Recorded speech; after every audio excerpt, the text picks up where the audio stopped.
Assalamualaikum warahmatullahi wabarakatuh.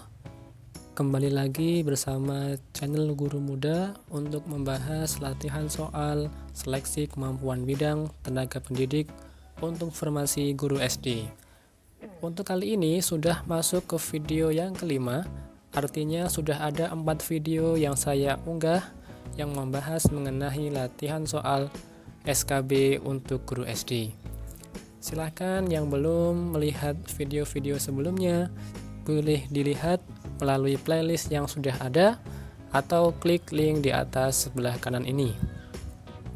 Silahkan nanti bisa dipelajari karena semakin dekat ujian SKB yang akan kita hadapi. Bagi teman-teman yang ingin mengikuti tryout gratis tiap harinya, maka bisa bergabung dengan grup WA. Nanti akan saya share link grup WA di kolom komentar.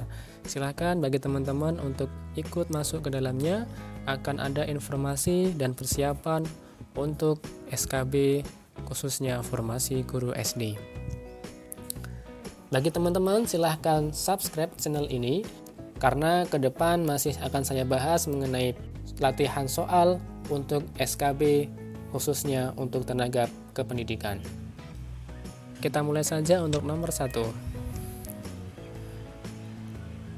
Agar siswa bereaksi terhadap materi yang diberikan oleh seorang guru, maka gambar yang digunakan sebagai media pembelajaran dalam proses belajar SR hendaknya A. Berwarna gelap, B. Seminimal mungkin, C. Berwarna-warni, D. Semaksimal mungkin, E. Seadanya saja. Pembahasan. Agar siswa bereaksi terhadap materi yang diberikan oleh seorang guru, maka gambar yang digunakan sebagai media pembelajaran dalam proses belajar SR hendaknya semaksimal mungkin.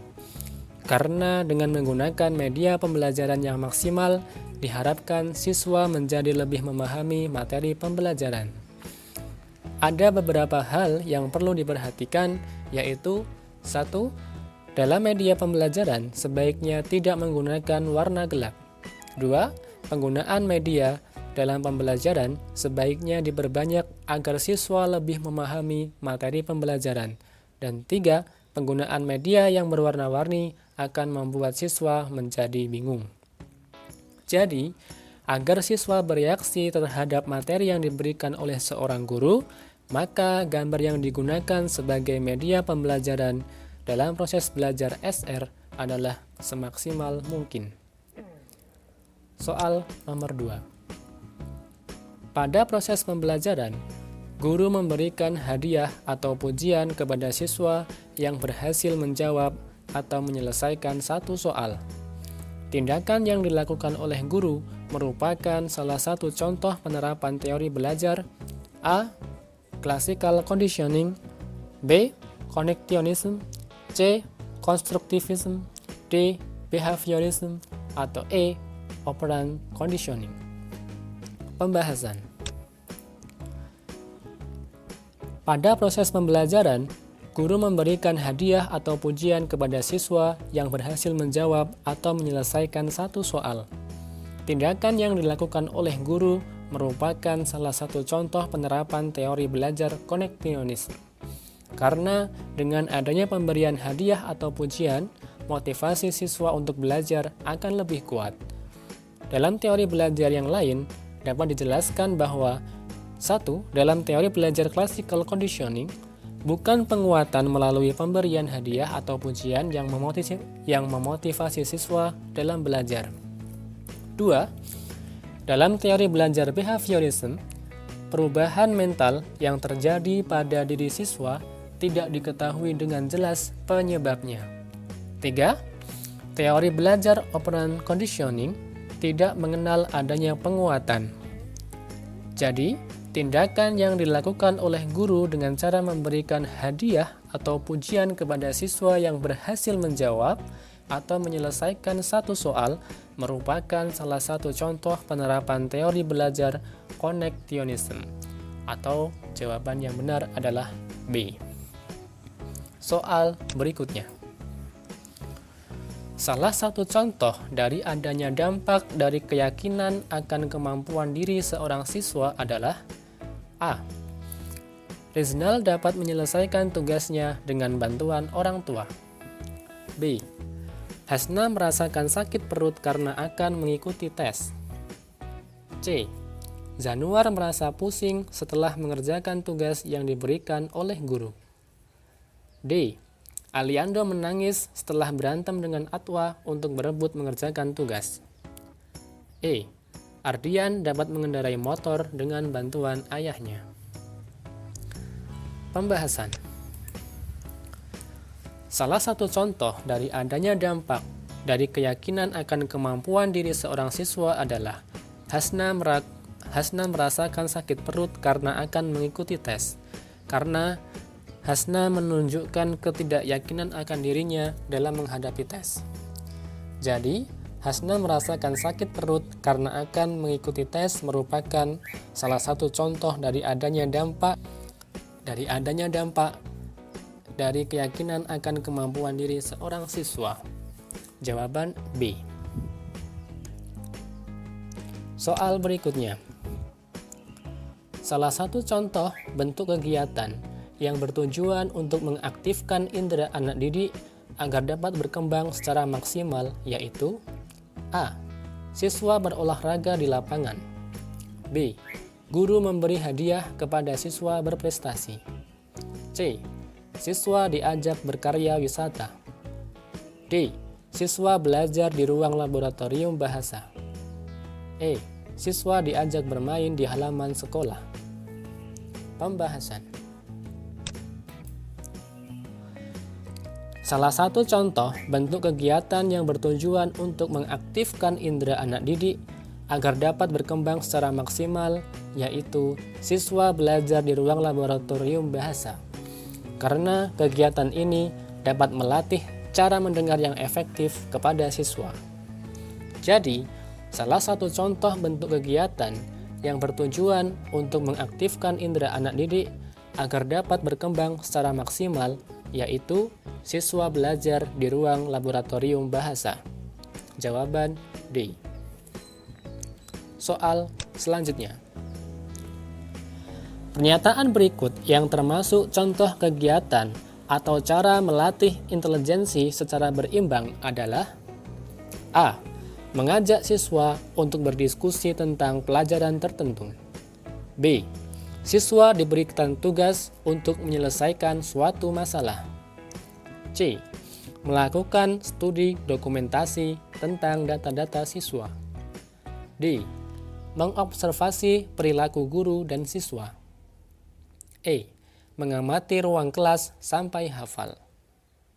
Pembahasan. Salah satu pernyataan yang termasuk contoh kegiatan atau cara melatih intelijensi secara berimbang adalah melakukan studi dokumentasi tentang data-data siswa.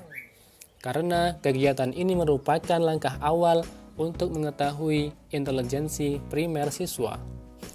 Jadi, karena kegiatan ini merupakan langkah awal untuk mengetahui intelijensi primer siswa. Jawaban adalah A. Soal nomor 6. Salah satu cara melatih silang intelijensi anak dapat dilihat dari kegiatan berikut ini, kecuali A. Guru dan siswa melaksanakan kegiatan di lapangan yang ada di sekolah. B. Siswa diberikan tugas untuk melakukan penelitian di laboratorium. C. Siswa diberikan tugas untuk mendata tanaman yang ada di sekitar rumahnya. D. Guru memberikan kesempatan kepada siswa untuk bernyanyi di depan kelas. E. Asma Nadia mendapatkan tugas untuk membuat maket rumah Minangkabau. Pembahasan. Pernyataan yang bukan termasuk salah satu cara melatih silang intelijensi anak dapat dilihat dari kegiatan guru dan siswa melaksanakan kegiatan di lapangan yang ada di sekolah. Karena kegiatan ini merupakan cara untuk melatih silang intelijensi yang berbeda. Jadi, yang bukan termasuk salah satu cara melatih silang intelijensi anak dapat dilihat dari kegiatan guru dan siswa dalam melaksanakan kegiatan di lapangan yang ada di sekolah. Jawaban A. Soal berikutnya. Dalam menerapkan strategi pembelajaran berbasis multiple intelligence, ada beberapa langkah yang dapat digunakan, antara lain: A. Membuat kebijakan baru mengenai strategi pembelajaran. B. Mengkaji kembali apa yang telah dipelajari oleh siswa. C. Memberdayakan semua intelijensi yang dimiliki oleh siswa. D. Menggunakan berbagai gambar sebagai media pembelajaran. E. Menyediakan fasilitas yang lengkap untuk semua jenis kecerdasan. Pembahasan soal. Dalam menerapkan strategi pembelajaran berbasis multiple intelligence, ada beberapa langkah yang dapat digunakan, antara lain memberdayakan semua intelijensi yang dimiliki oleh siswa. Karena memang untuk menerapkan strategi pembelajaran berbasis multiple intelligence, maka guru harus dapat memberdayakan semua intelijensi yang dimiliki oleh siswa. Jadi, dalam menerapkan strategi pembelajaran berbasis multiple intelligence, ada beberapa langkah yang dapat digunakan, antara lain memberdayakan semua intelijensi yang dimiliki oleh siswa. Jawaban C. Soal nomor 8. Belajar memiliki beberapa perspektif. Belajar dalam perspektif konstruktivisme lebih mengutamakan pada A. Hasil, B. Pembelajaran, C. Nilai, D. Proses, E. Produk. Pembahasan. Belajar memiliki beberapa perspektif. Belajar dalam perspektif konstruktivisme lebih mengutamakan pada proses, karena dalam proses belajar akan melibatkan cara dan strategi dalam belajar. Jadi, belajar memiliki beberapa perspektif. Dan belajar dalam perspektif konstruktivisme yang lebih mengutamakan pada proses. Jawaban D. Soal berikutnya. Dalam proses mengkonstruksi pengetahuannya, siswa mengembangkan gagasan atau konsep baru berdasarkan analisis dan pemikiran ulang terhadap pengetahuan yang diperoleh pada A. Masa lalu dan masa depan. B. Masa sekarang dan masa lalu. C. Masa siswa belajar. D. Saat siswa sedang melakukan kegiatan. E. Masa kecilnya. Pembahasan. Dalam proses mengkonstruksi pengetahuannya, siswa mengembangkan gagasan atau konsep baru berdasarkan analisis dan pemikiran ulang terhadap pengetahuan yang diperoleh pada masa sekarang dan masa lalu. Karena dalam mengkonstruksi pengetahuan siswa, diperlukan analisis gagasan pada masa sekarang dan masa lalu.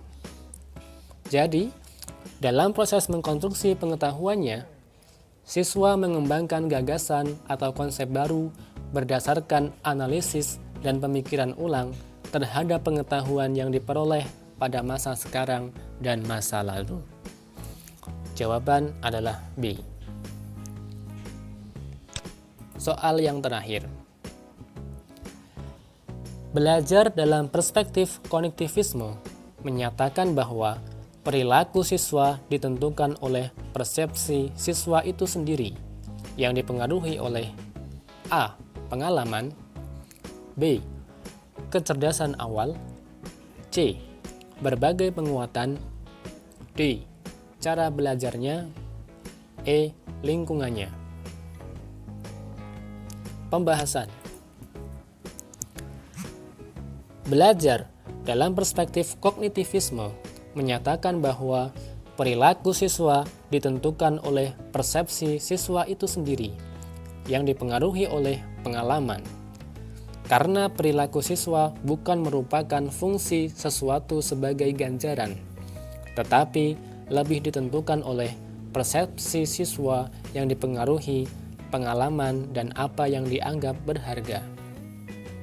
Jadi, belajar dalam perspektif kognitivisme menyatakan bahwa perilaku siswa ditentukan oleh persepsi siswa itu sendiri yang dipengaruhi oleh pengalaman.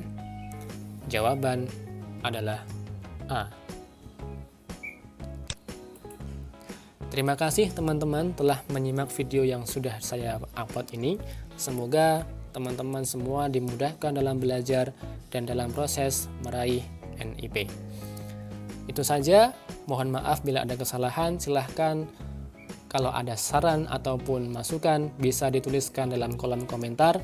Jika teman-teman mau bergabung dengan grup WA, silahkan juga masukkan dalam kolom komentar. Silahkan subscribe, karena ke depan saya akan masih membahas tentang soal-soal latihan untuk SKB, khususnya SKB keguruan. Silahkan like jika suka dengan video ini. Itu saja, wassalamualaikum warahmatullahi wabarakatuh.